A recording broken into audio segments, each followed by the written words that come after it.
که این بوش برنجی ها زمانی که خراب شه موتور تو همه دنده های زوزه خاصی میکشه.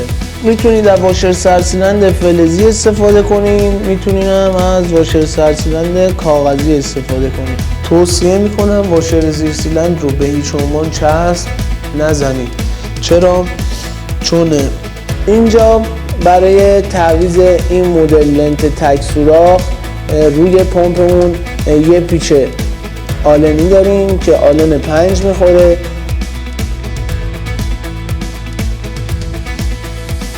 گوشواره یا دوباره در نیان یا دیزاینتون به هم نخوره یا اذیت شید یا هر چیزی، به سمت بالا فشار بدید.